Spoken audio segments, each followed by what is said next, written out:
Hi friends, I'm coming to you from a wide variety of technological problems. So if you hear that my voice is not lining up with the things I am gesturing with my hands, that is because we have lost power for the last few days, and so I had some technical problems and didn't record the audio.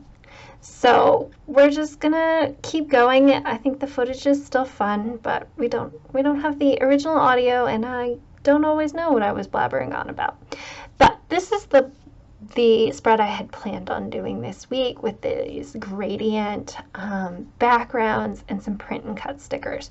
I'm going to do a tutorial on how I did the gradient backgrounds because it's a really fun technique. That will probably be a separate video, but I was planning on using my sister's stickers. I'll link her shop below, but it was going to be dessert theme for my birthday, which is the 20th. And so this month I've been doing all of like my favorite things as spreads for every week, and it was going to be dessert themed this week in honor of my birthday. But let me show you the last 2 weeks because I haven't done any plan with me's for them, and they're kind of fun.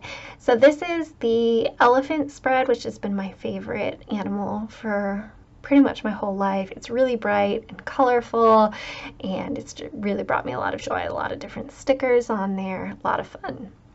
And then this one has been really so much fun to live with this week. I haven't finished it at the time of recording, but this is a no sticker spread. It's all stamps and hand lettering, and the logo in the middle I printed on my computer, but it's been fun to like write all the album names in because they have 7 albums, so that's perfect, and it's just been a lot of fun. However, there has been bleed through from the stamps, so I'm going to have to cover that for this week's spread. So here's what I'm thinking for this spread. I'm going to do a craft theme. What you can't see on screen and that I'm pointing to in the video is all of the sewing and craft stuff that I have in this studio. So much fabric, so many sewing machines, lots of other craft stuff, but sewing has been my main one for the last 6 years or so.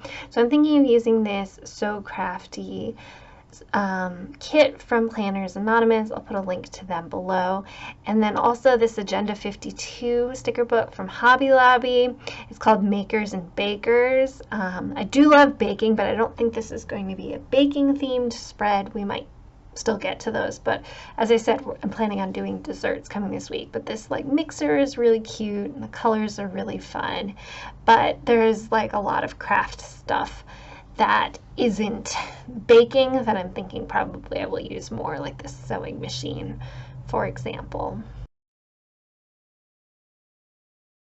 So as I said, this kit is from Planners Anonymous. I've got the stickers and the die cuts and the quote cards, as well as the papers, which I haven't used before. It's really hard for me to like use them, but I think I'll maybe cut out some small squares so that I can still use most of the page for something else. But I do really like the sewing machines and mannequins. And then these are some sewn hearts, and I think those would be a fun addition too.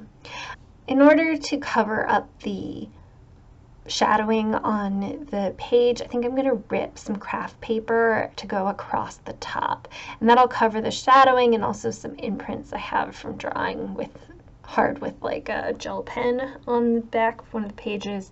So I think that'll cover things up nicely and just start our theme here.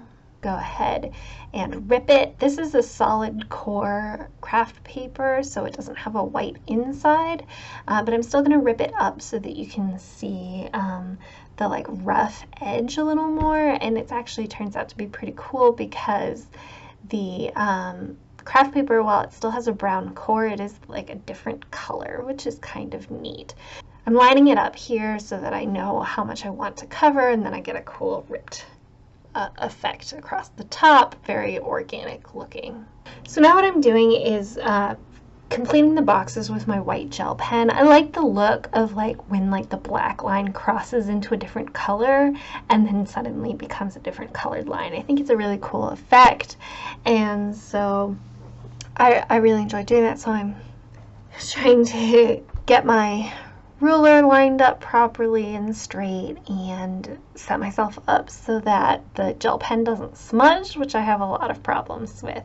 So I've been told by my friend Judy, who's great, plan with me, I will link below, to have your ruler come off the desk so that you can easily pick it straight up instead of sliding it, and that really did help prevent me smearing the gel pen. And then I just use nice light pressure and try and get like a nice white line. This Uni Posca pen also makes a really nice white that's nice and stark over the craft paper, so I'm also going to be using that in addition to this Jelly Roll gel pen. Now I'm filling in the rest of these lines. I'd waited so that I wouldn't smudge the first line, so I was waiting for it to dry, but now I'm adding in the vertical lines to really complete that like box optical illusion effect that I think is really fun. Sometimes I think it's fun to have like the paper just go across, but here I wanted to like have the lines continue. For the days of the week, I'm going to use this DIY stamp positioning tool. I'll post a link to the tutorial I used, but I plan on posting one myself that just is much shorter. But I made this for about $2 and it's super useful. And please ignore the fact that it's reflecting all up into my bottom of my face. Anyway, I'm going to just tape this page down so that it doesn't move, and then what I'm able to do is position my stamps where I want them to be on the line that I've created, and then when I close the tool, it picks the plexiglass picks up the stamps, and so you're able to stamp them, and when you don't get a good enough white impression, which often happens, then you can do multiple passes and they will line exactly back up to where they're supposed to be. So I'm doing 2 or 3 passes each time, and that gives me a nice white imprint. Then I'm drawing these lines in to help guide me on where to put the dates, and I smudged a little bit, so I went and fixed with the Jelly Roll and then used the Uni Posca paint pen to put the dates in.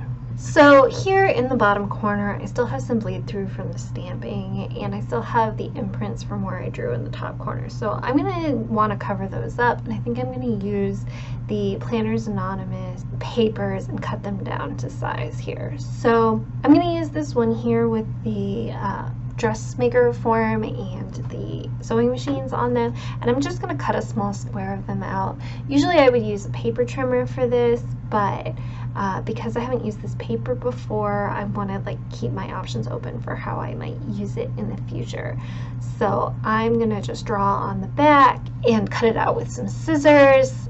Double boxes are 3 by 2.5, and so I'm doing that, but that cut it a little taller than I needed to, just so I could kind of fussy cut it. So I'm gonna then cut the bottom piece off here so that it fits nicely in that square, and the sewing machine and the dressmaker's form feature prominently. I'm gluing it down with this Zig glue pen, which I don't recommend. I had to go back in and do it with my Tombow mono adhesive, so I would stick to that instead. But now it's down and I'm trying to decide what to do next. I've got these quote cards from Planners Anonymous, but I decided to go with this banner that says yay and put it on the top of the 20th, which is my birthday. Here are the die cuts from the Planners Anonymous kit, so I'm sorting those between the sewing things and the florals. The florals are gorgeous, but they're not where this particular spread is headed. So I've pulled out all the sewing things. I'm looking at the stickers, which are much smaller, and decided to stick with the die cuts. So I'm arranging those and then cutting out this other piece of paper and gluing that down as well. And then I've decided to take some washi. I've got this yellow striped washi that I think will look really cute, and so I'm tearing that to put in the bottom left and then here on the top right. And that'll just tie some of the yellow in. I looked at some other washi, but that wasn't quite the right thing. I'm going to speed through a lot of this here because I was like reading this sticker book and talking through my thought process, and sadly all of that is gone now. So you'll see me auditioning a lot of stickers and seeing what matches. I decided this pink banner looked really cute here and matched things well. And I really liked this supply shopping sticker, because that is often what I do on the weekend, is go to the craft store. It seemed likely that I would end up doing that Saturday. And now I'm just trying to figure out how to fill the rest of the space, what colors I want to include, if I want any of these clear quotes, and how I might want to write on the top of the spread. So I found this. So this kind of looks like my desk, and so I think I'm going to include that. That's going to add some of this blue color to the spread, so I'll have to include that in some other places. But I'm adding this to-do sticker here because I'm going to be writing on the top box on Sunday. And I like this Thready Set Go sticker, and I think I'm going to put that across the bottom. That ties kind of that minty color across, which also is on the bottom of my page. I'm checking to see if this pink matches everything, and it seems to. It's a little different, but it's close enough, and trying to decide if this thread sticker goes anywhere. But in the end, I decide that it doesn't really. I've got too many of that kind of thing already. Here's a little to-do box. I only need about 4 things a day in this. I have a separate work planner, so but I didn't like it there, so I ended up moving it to Tuesday and overlapping with that desk sticker.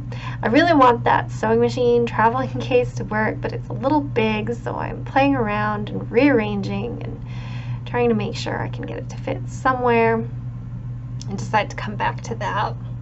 This measuring tape is cute, but it doesn't actually look like much when it's actually like on the page, so I take that off. I'm looking for like a big box sticker to put here on Wednesday. I want it to go over these 2 lines, but I'm gonna have to go look in a different book for that. So I went digging around in my stash, and from this winter book, I found this nice like teal one. It's a double box though, so I'm going to cut it in half, but then I can put it on Wednesday here between the 2, and that breaks up that space nicely. I still want that sewing machine case to work, but it's pretty big, so I keep struggling with it. And then I'm going to use one of these checklist stickers from the watercolor book. And I think I'm going to use the yellow, but it's too long, so I need to cut part of it off. So just down 1 checklist. And now I'm checking, and I need to make sure I know where I'm going to be writing on each day. And then I decide I need a sidebar sticker. So this fall seasonal book is great. It's got this little camper on it, but I can easily cover that with the iron, and I'm using this Zig glue pen to do that. Again, I recommend the mono adhesive. It sticks better. I ended up having to go back and fixing a bunch of these, but I put the button down and then the dress form. So the dress form takes up a lot of Sunday, but I've got room at the top for a little to-do list there, and honestly I have enough room on Saturday, and not a lot of things need to happen on a specific day.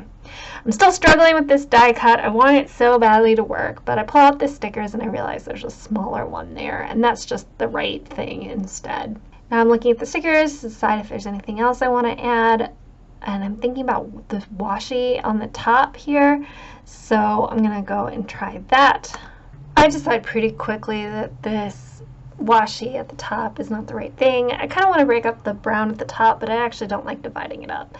So then I pull out these stamps. This is the Northern Lights kit, and there are these washi strips that are both filled in and blank, and a quote that says "create and inspire," which feels like it could be a good fit. There's also the So Crafty kit, which has a bunch of the things that are on this spread, and a Made with Love stamp in particular. So when I do a spread for the week, I like to have it decently filled in about this stage, but I do like to go in and add things every day as I go in these empty spots once I know that they're empty and I have a better sense of what might make them look nice and full, and it gives me something to do every day when I don't have like a full spread to do. So I'm leaving a bunch of spots available open for that, but I'm thinking about using this Made with Love stamp from the So Crafty kit for the top, and I'm pulling out my stamp ink swatch card, and I've decided on one of these oranges, and so I stamped Made with Love with an acrylic block there on top of the sidebar box. Okay, and then lastly I decided to fill in some clear quotes. I missed the very beginning when I added this Get Creative one, but now I'm paging through this Agenda 52 book and picking out a couple others. Here's a little to-do one, and then there are a bunch of so cutes in different colors. I'm thinking about putting them in a couple of the random spots that are left, but I keep paging through, and there's a Crafting Queen one that's pretty cute, but in the end I decide to go with this Maker's Gonna Make one that fits nicely on this spot on Tuesday. I just do one last page through to see if there's anything else. I find this sticker that says tidy up, which really I could use in my planner. I write in my planner all of the time, but I've never seen a sticker telling me to. So I think about it, but it doesn't quite match where, and I can't really think of where to put it, where that fuchsia color is the right thing. And I decide to call it a day, that this spread is good. So thank you so much for joining me. I apologize for the technical difficulties. Hopefully we will move past them and have another fun plan with me next week featuring those pages that I showed you at the beginning. But if you like this video, please hit the thumbs up button. That really helps me. And if you want to see more videos in my craft room, hit the subscribe button so that you can be inspired and play along with me every week. All right, bye friends.